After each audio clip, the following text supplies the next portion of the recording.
அதிகபட்சம் 5 டேஸ்ல அவங்க இந்த ஃபியூவல் சொன்னீங்கல்ல, இந்த டீசல் பெட்ரோல்ன்றது மிகப்பெரிய ஒரு அவங்களுக்கு ஒரு பின்னடைவு ஏற்படுத்தும். அதிகபட்சம் 5 நாள் தாக்கு பிடிப்பாங்க இதுல. 5 நாளில் மேக்ஸிமம் 1 வாரம் கூட டைப்படுத்தலாம். ஈரான்லேருந்து வேற இதில் ஏதாவது கொண்டு வந்து ஏதாவது இது பண்ணணும்னு பார்க்கலாமே. ஃபஸ்ட்டு வந்து இதெல்லாம் ஆரம்பிக்கும் போது டொமஸ்டிக் பர்பஸ் வந்து ஸ்டாப் பண்ணிவிடுவாங்க. ஸோ என்ன பண்ணுவாங்க, இமிடியேட்டாக வந்து எல்லா பெட்ரோல் பங்க்ஸ் எல்லாம் சிவிலில் நடக்கிறது மூடிடுவாங்க. ஒன்லி வந்து மிலிட்ரி சப்ளைக்கு தான் ஆகும்.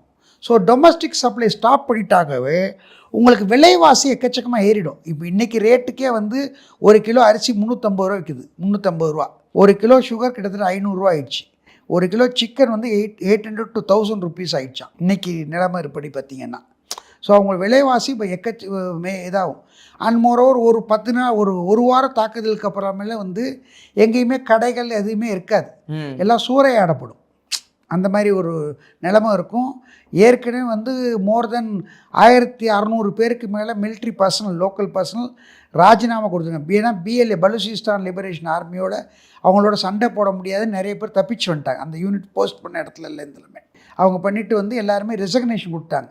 மோர் தென் 200-300 பேருக்கு மேலே ஆஃபீஸர்ஸ் கொடுத்துருக்காங்க.